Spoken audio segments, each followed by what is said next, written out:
Simple ಆಗಿರುವ ಕಾಜು ಮಸಾಲ ಮಾಡೋಣ ಬನ್ನಿ, ಬೇಗ ಆಗುತ್ತೆ.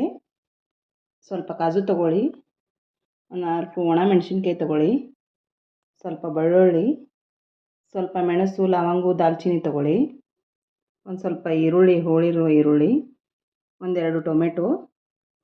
ಮಾಡುವ ವಿಧಾನ: ಗ್ಯಾಸ್ ಮೇಲೆ ಒಂದು ಕಡಾಯಿ ಇಡಿ, ಒಂದು ಸ್ವಲ್ಪ ಎಣ್ಣೆ ಹಾಕಿ,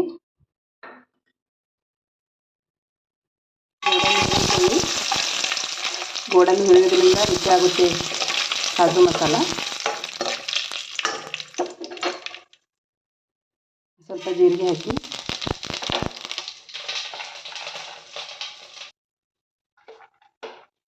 ಬೆಳ್ಳುಳ್ಳಿ ಹಾಕಿ, ದಾಲ್ಚಿನ್ನಿ, ಲವಂಗ, ಮೆಣಸು ಹಾಕಿ, 4 ಒಣ ಮೆಣಸಿನಕಾಯಿ ಹಾಕಿ ಚೆನ್ನಾಗಿ ಫ್ರೈ ಮಾಡಿ.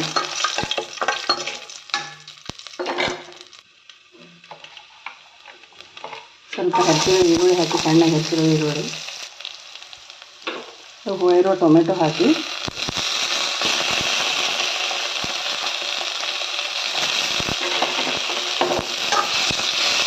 ಚೆನ್ನಾಗಿ ಹುರಿದು ಒಂದು ಸ್ವಲ್ಪ ಉಪ್ಪು ಹಾಕಿ ಚೆನ್ನಾಗಿ ತಯಾರಿಸಿ, ಚಿಟಿಕೆ ಅರಿಶಿನ ಹಾಕಿ ಚೆನ್ನಾಗಿ ತಯಾರಿಸಿ. ಮಿಕ್ಸಿ ಜಾರ್ ತಗೊಳ್ಳಿ, ಇದು ಹುರಿದಿರುವ ಮಸಾಲೆ ಮಿಕ್ಸಿಗೆ ಹಾಕಿ,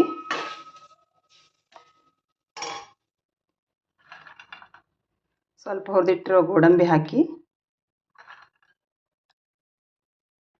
ಈ ಥರ ರುಬ್ಬಿಕೊಳ್ಳಿ. ಮಿಕ್ಸಿಯಲ್ಲಿ 1 ಸ್ಪೂನ್ ಕಡಾಯಿಗೆ ಎಣ್ಣೆ ಹಾಕಿ,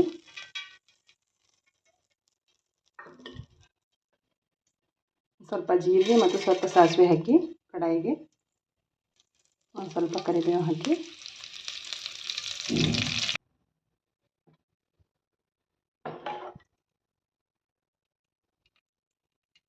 ಕಡಾಯಿಗೆ ಹಾಕಿಕೊಳ್ಳಿ. ಇದು ಮಿಕ್ಸಿ ಮಾಡಿದ್ದು ಸಿಂಪಲ್ ಆಗಿರೋ ರೆಸಿಪಿ, ತುಂಬ ಸಿಂಪಲ್ ಆಗಿರೋ ರೆಸಿಪಿ ಇದು. ಸ್ವಲ್ಪ ಕುದಿಯಲು ಬಿಡಿ, ಒಂದು ಸ್ವಲ್ಪ ನೀರು ಹಾಕ್ಕೊಳ್ಳಿ, ಒಂದು 10 ನಿಮಿಷ ಕುದಿಯಲು ಬಿಡಿ.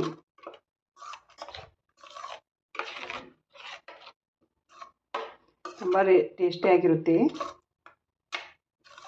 ಬೇಗನೂ ಆಗುತ್ತೆ. ಕುದೀತಿದೆ ನೋಡಿ, ಸ್ವಲ್ಪ ಕೊತ್ತಂಬರಿ ಹಾಕಿ ಆಡಿಸಿ. ಕಾಜು ಕುರ್ಮ ಆಗಿದೆ ನೋಡಿ.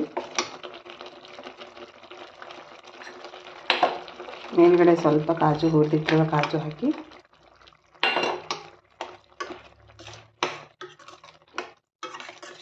ತುಂಬ ಸಿಂಪಲ್ ಆಗಿರುವ ರೆಸಿಪಿ ಇದು.